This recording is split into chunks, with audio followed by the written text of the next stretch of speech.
Hey guys, I thought I'd make a short video before our upcoming game this week against the Chick-fil-A team on Thursday.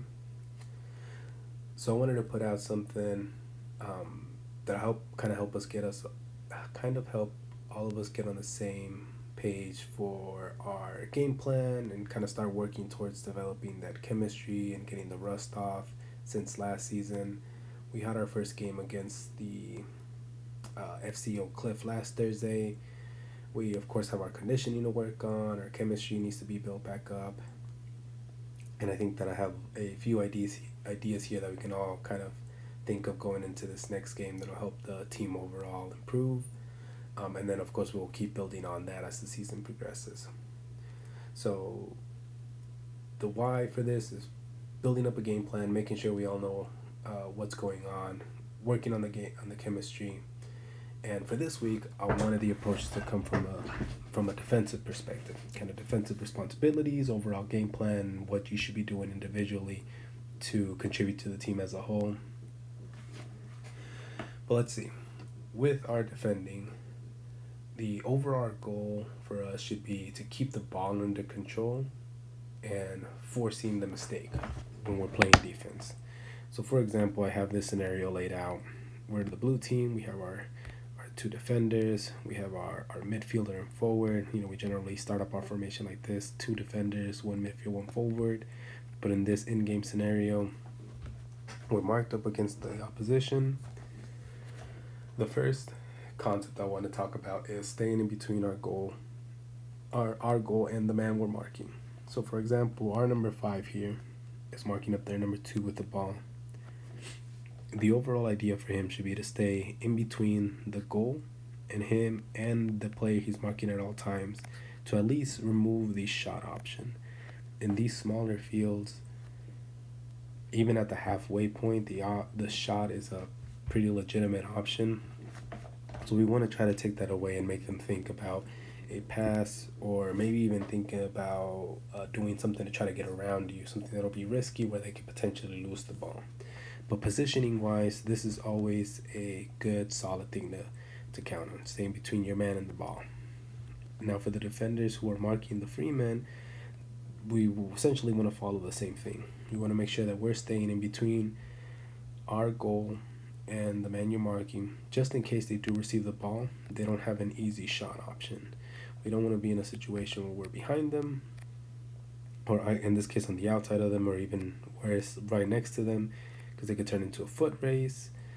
Even if we're staying inside them, if we're next to them, if they're quick, they could potentially speed up. So we want to make sure that we're inside and in front of at all times, no matter where they go. We want to make sure we have this general positioning, and that's going to be for everybody. As we're following around, tracking, we want to make sure that we're staying on the inside and in front of our guy at all times, not on the outside and not next to them, whether it's on the inside or outside, just in case they happen to be a speedy player. The second thing we want to try to do, which I think we did a good job of this last week, was avoiding lunging tackles.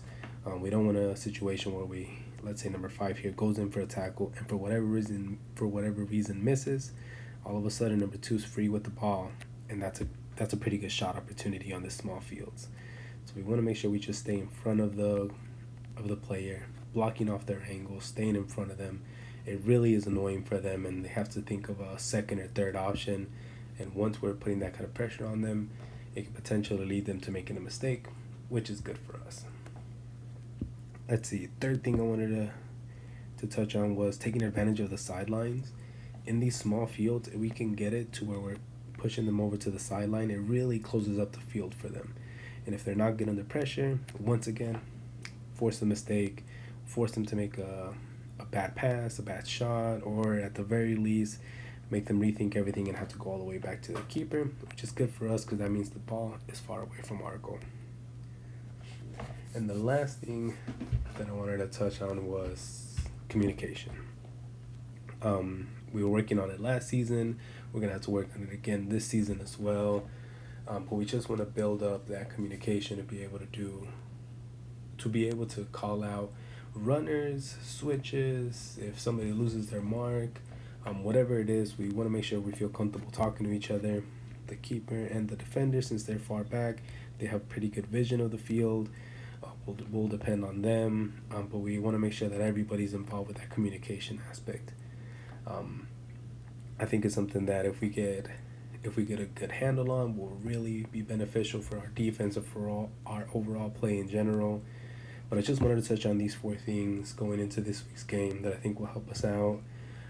There's other areas that we can work on as well, but I think we'll cover those as the season progresses. I think for right now, we just need to have a good understanding of what the overall responsibilities are, where you're supposed to be marking, and how you can help defensively to contribute to the team, so that then we can go on the offense afterwards.